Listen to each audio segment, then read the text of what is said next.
thank you all for being here this afternoon. I know it's a tough time after lunch to get on back here. I'd like to invite my fellow panelists to join me on the stage. Cassia Furman, Vahana Jamian, Gerald Pasquarelli, and Adam Stettner.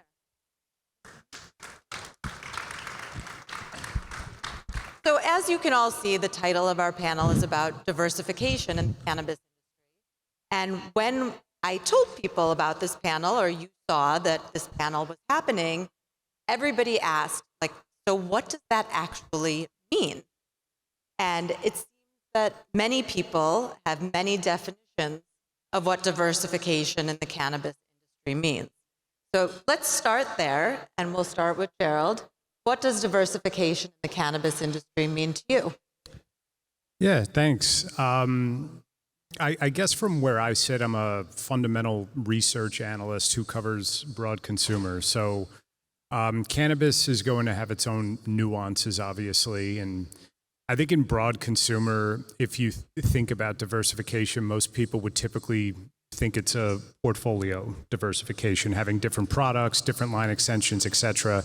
That's true in cannabis. Like, you definitely need a diverse portfolio spanning different delivery mechanisms, different form factors, and then different price points. You're going to want premium, and then it's also beneficial to have a value brand in particular at times where the consumer's wallet is somewhat stretched. So in cannabis, I would say portfolio diversification matters. Channel mix matters, right? Like, are you a net wholesaler? Are you a net retailer? Or are you both? I think it pays to have both. I think that when margins are under pressure, as they've been in this industry now for the past couple of years, it's beneficial to be vertical and have retail stores where you're able to sell products through, because you're going to get higher margins. But I think if you play the longer game, where, you know, brands will ultimately matter, the best way to get better brand equity is to ultimately wholesale and get your products into as many dispensaries as possible. So, you know, time does matter, and your time frame does matter when you're thinking about diversification. And then I guess really specific to cannabis would also be geographic diversification.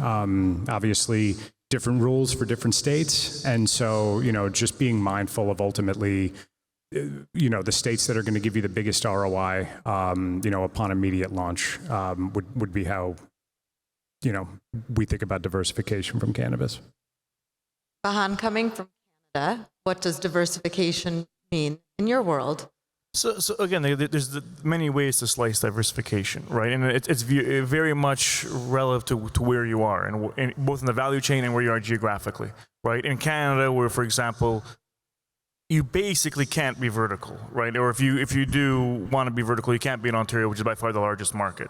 So, you know, diversification comes from, to what extent can you be vertical and still be in the big markets? For us, it's accessories. The company started back in 2009 based on accessories. And so we have, I mean, in our score, there's like about hundreds of SKUs of accessories, whereas for everyone else, it's an afterthought, right? It's about 1% of sales sort of across the board. In our stores, it's like 4.5%.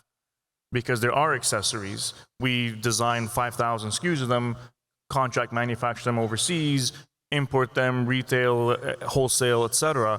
And so there is no middleman. So one way we can sort of, because you can't be vertical, you can't, unlike the States where you can lead with your own products, we can be vertical in accessories, and we use that as having extreme discounts. So you can have discounts of 60, 70, 80%. And for the consumer's perspective, they're saving a lot of money. For our perspective, because there is no middleman, we can offer these discounts, and customers will still come and buy it, and we'll still make more money than selling cannabis. So there's that, you know, diversification of product mix towards what Gerald was saying. That's one of our big areas of diversification within Canada. Cassie is filling in today for her partner, Charles. So thank you to Cassia for joining us at the last minute. I'll answer to Charles, yeah, if anybody wants to chat with me afterwards. In terms of diversification from our perspective, I work with a lot of brands, and licensed companies in 2024 are looking, you know, in the market, as Gerald alluded to different ways to try to generate revenue and focusing on the brand, maybe getting into more channels, more states, more markets. So we're looking at and seeing a lot of an asset-light IP licensing model, which can take a lot of different forms and structures, as well as, I'm sure, a hot topic, diversification into the hemp cannabinoid markets from a lot of cannabis brands. So it can mean a lot of things, but in terms of what I'm working on and helping brands with, that's been a lot of the work lately. Adam, what are you seeing? What does diversification mean? So vertically integrated has been mentioned. It's great to have another business line to fall back on, but sometimes that's easier said than done. The cost to diversify in that way is high. A simple one that is not talked about enough, there are tons of optionality, regardless of where you are in the supply chain, as to either who you sell to and who you buy from. And all too often we see clients that their business really, they have more than one buyer, more than one of their product, and they have more than one place they're buying supply from, but they are concentrated. And that concentration risk is great. And so as a rule, you should, and I would never tell someone what their concentration limit should be, but as a rule, you should absolutely analyze where you're selling product and who you're buying either raw material or product from, and make sure that you've got diversification of supply so that you're never in a position where if something were to go south or the relationship sour or that entity go out of business or have funding issues, that you in turn are dealing with the ripple effect. So you've all shared many different views on diversification and what that can look like successfully. And I think it's also important to look at the flip side of it. What diversification methodologies have failed or been less successful? Life learning is sometimes learned from the mistakes. Fahan, what have you seen as an unsuccessful diversification model? Yeah, I think that the more and more you diversify away from your core business, the more you have to be worried about management attention, about time, about the ability to pull something off successfully. Right. So initially, if you go through the last several years, it was all about growing, and then it became all about manufacturing, and then some of the growers and manufacturers wanted to get into retail, and now some of them are growing tomatoes, right? Or they're getting into liquor, or they're getting into overseas distribution. And for us, when we say diversification, ultimately we are dealing with the cannabis consumer. Right, so we're selling cannabis, we're selling accessories, we're selling CBD in areas like the US and the UK where we can't sell THC given we're on the NASDAQ. So it's diversification within products, but ultimately you're catering to the same type of consumer within the confines of the current regulations wherever you happen to be. Once you start getting into overseas, distribution, or you're getting into pharmacies, it's almost like you become a conglomerate and you almost lost the plot of what your actual mission was, right? And so for us, we got to be very focused on, we are retailers to the cannabis consumer. And if there's ways we can diversify that add value within the same sort of overall mission, that's fine. But to do other things just to grow revenue or to diversify, usually because what the core thing you started on isn't going all that well. Right, and so that becomes a byproduct of, we promised the market this, it's not going well, so let's do something else to sort of make up for it. And that for us, that's a big red flag. And I'm sure for investors, that can also be a big red flag. So what do you see? Yeah, thank you. Something that Vahar just said resonates for me, and you'll often hear people reference that as a pivot. Right? They pivot, something's not working, and they pivot to something else.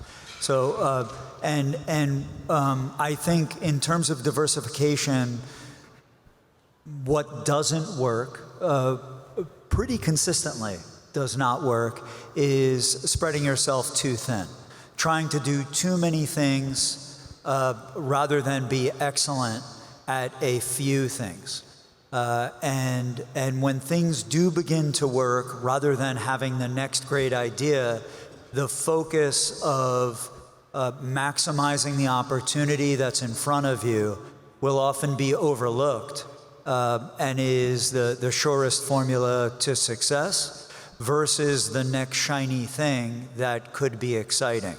Now, that is different than mitigating risk by diversification in supply, diversification in client base, or even diversification through vertical integration. It is the desire to do more, to capture more, and doing that prematurely. That kind of diversification is an avoid at all costs. I like the term pivot as the spin on how to do this well. Cassia, in the legal industry, what are you seeing as some unsuccessful diversification attempts that clients have made? Not naming names. Right. Well, I was joking backstage that people usually call us when they have a problem. So I'm glad we're talking about the issues and not the success stories, because I don't always get those calls. But with the IP licensing model specifically, just going back to brand expansion and diversification, either to different product lines and to different states, we've had a lot of success with it on behalf of certain brands and clients, but the feedback I've consistently gotten is that it can be really difficult, going back to one of Adam's points earlier, to navigate the supply chain when you're going to different states. And even if you are, doing an IP licensing agreement, you can't expect in such a nascent industry and market for that to just run itself and for the products to sell themselves.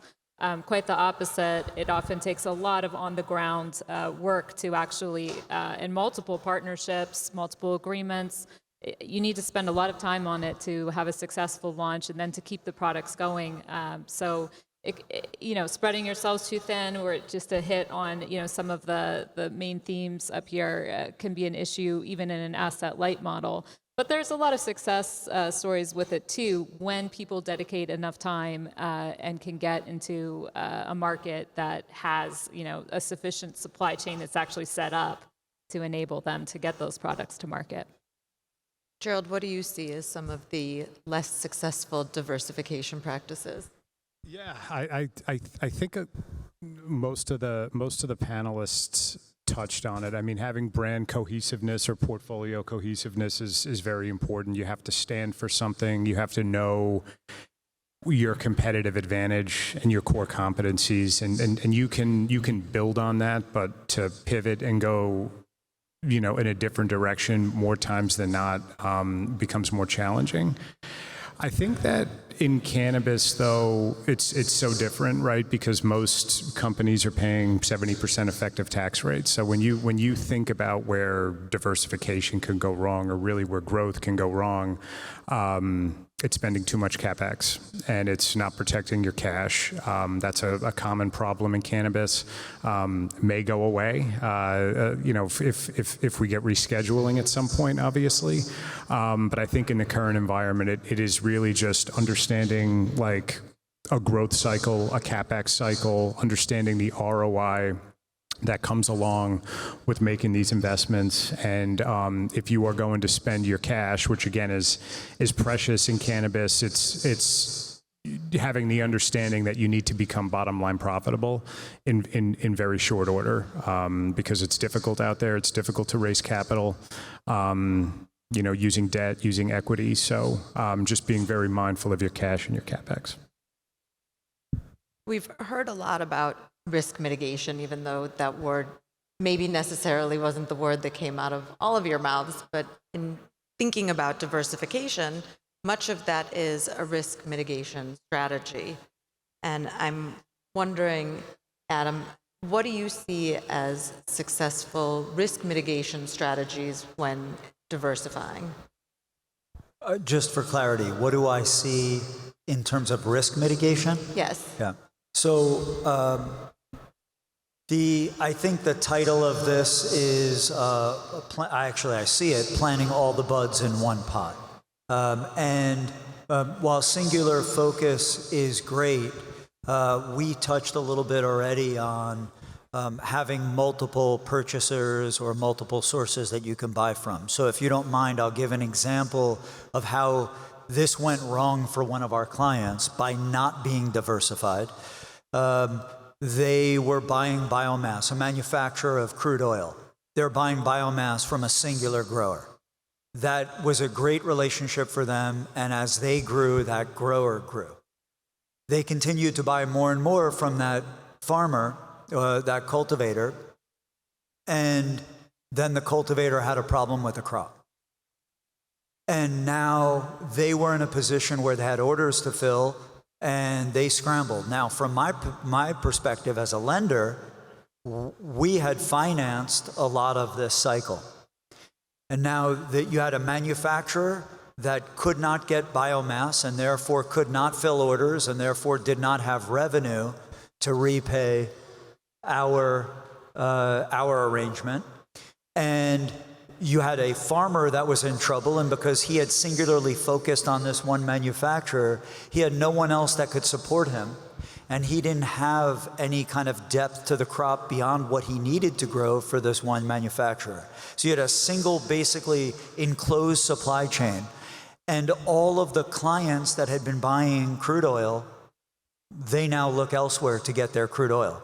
And if it goes well, they do not come back, which leaves a manufacturer and a farmer in a very bad position, right? So then you talk about risk mitigation. From my standpoint as a source of capital or a lender, you learn these lessons the hard way. And so the better you can understand as cannabis operators, or whether financial analysts, attorneys, or lending sources, you want to understand up and down the supply chain, how that is working and how the money is flowing and where it comes from, all with the intent of mitigating risk, but ultimately also of being able to best support your client. And so it's a singular example, but it's one where with a little bit of diversification, all of that risk could have been mitigated. All of those clients would have been retained, and the manufacturer would have continued to manufacture oil had he been able to buy elsewhere. Right, you eliminate the single source of failure, and you take out the idea that you're strapped almost in a monopolistic situation to one supply chain. Correct, but really in that, perfectly said, it's unique that when things are going very well, we have a tendency to not want to look outside of how we're doing it because it's working. And what I think the way we mitigate the risk is to always be questioning ourselves. Are we doing the thing that will continue to work if, and fill in the blank for what if is? And in this case, I think all of this risk could have been avoided. Bahan, what do you see as a good risk mitigation strategy? I was going to echo the same comments there. I think it's all about being ahead of what could go wrong, right? And not just, sales are great today, so let's just be happy. It's where's the market going and how do we get ahead of the other upcoming problems? And one thing we launched, I guess 9 quarters ago now, was our innovative discount club model. And so we saw, back in cannabis in Canada was legalized 2018, 2019, 2020. With 2021, we're seeing the number of stores expand exponentially. We're seeing a lot more competition. We're still doing really well, but you can see where things are going over the next 2-3 years. And we said, okay, what can we do to leverage our strengths and be differentiated in the marketplace? And what we said was we launched our discount club model. So everybody walks in now, you see different prices. You see a member price and you see a market price. And our prices are usually 25% cheaper on cannabis than what everyone else is selling in the market. And we're about 60 to 80% cheaper on accessories, again, because there are accessories we can do significant decreases. So we told the market we are preemptively bringing our gross margins down fairly meaningfully, but to gain volume, to gain customer share. And now you fast forward, and then we said that same store sales, as long as they go up 40-45%, you get to flat on gross margin dollars. And based on the pilots we had done, we didn't do it recklessly, we had done 3 pilots. We said, okay, based on the pilots, it should take about 6 months. And here we are, 2 years later, it's up 100%. And by being ahead of the curve from where the market was going and leveraging our strengths, our points of differentiation, like accessories, like our scale, like the membership plan, where we now have 1.3 million members, We were able to get ahead of that. Everyone else who sort of sat on their hands and said, oh, well, we're not going to lower our margins, or everything is fine. We have a different business model. I mean, a lot of them went out of business because they weren't seeing the risks ahead and they weren't acting. They were just sort of sitting on their hands for too long. What's interesting in that is you weren't just looking ahead, you were playing a little bit long-term game than some in the industry are willing to wait for. You just said it took 2 years, which in cannabis years, that's like dog years, that could be like 20 years. So 7 cycles in the stocks, right? Right. So that's an interesting point, that I think some patience when diversifying and trying to mitigate risk is really helpful. Gerald, what do you think? I agree. I want to go back to something like when we were talking about CapEx before, how that's important. Capital allocation is incredibly important for many of the reasons laid out here. You know, it's very important to know what a company's leverage is when they have balloon payments coming due on their debt. You know, that in turn has an impact on if an operator is going to think about launching a certain product, or the timing of bringing new products to market or going through a CapEx cycle. Be mindful of your debt, understand and probably assume that we don't have this massive tax benefit from that. Would be great if it happens, but go, you know, be of the going concern that does not happen, and just understand that with where interest rates are now, if there's going to be a refinance, you're going to be paying more than you're paying on your debt.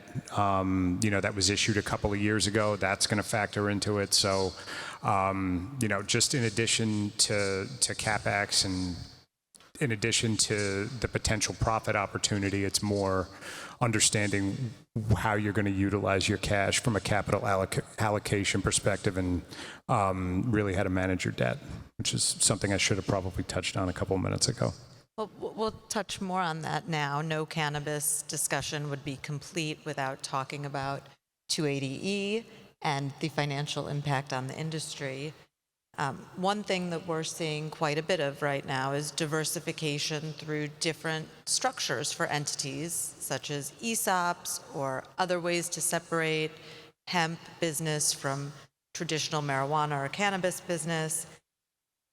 Let's start with you, Cassia. How do you feel about that type of diversification in the industry? Sure, great question. I think some of these items speak to fundamentals in addition to diversification.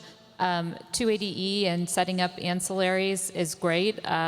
We often work with clients in early stages who want to set up 3 or 4 different ancillary structures, and you have to sort of consider the cost of that too, and understand that they have to be set up as standalone entities and operate as such, or they could be collapsed, and then you give yourself more trouble than is worth. I think the ESOP is a little bit more of an exit strategy and can be very interesting for sort of mid-sized companies. We just recently went through a successful one with a client who had an excellent outcome. But it's very specific. You have to have independent valuations. You have to work with experts. A lot of time and thought goes into it, and you have to be willing to, effectively sell your company to a trust for the benefit of your employees. So that's not going to be an exit that's a one-size-fits-all approach. But a combination of these tools in the toolbox, and always trying to minimize 280E, which of course we're all excited about the potential for rescheduling, but absent, let's deal with the world that we have and plan for that. It's certainly prudent. Adam, what do you see on this point? So we're often on the other side of what Cassia structures, in that someone will apply with us and we'll see 42 entities and look to underwrite across 42 entities. And so it is often the case that we hear it was a lot of trouble to set up and I haven't really felt the benefit. Now, I'm not saying that the work you're doing is not of great value. It's of incredible value. I just think people are overzealous they're trying to figure out how to overcome this incredibly restrictive provision of the IRS code or the tax code. And so 280, of course, is, it's a disaster. Let's call it what it is. I don't mind being the guy that's shock and awe up here. I think, the provision was designed to bankrupt companies that were operating illicitly. And that is, we have a legal industry that is still dealing with the remnants of that provision. Now, having said that, any legal structure that can be put in place that mitigates the burden is of great value. And then I'm happy to have our team look at 42 different entities. But we're agnostic in terms of legal structure. From our perspective, in terms of risk and risk mitigation, the diversification is great only if it leads to benefit for the operator and the team. And I think when you work with professionals like those that are on stage and many other of the firms that are represented here at Benzinga this week, that's likely the outcome. Well, our time is up, so I want to be sure to thank my panelists here. And thank you all for listening to us today. Feel free to see us after and ask any more questions. Thank you so much.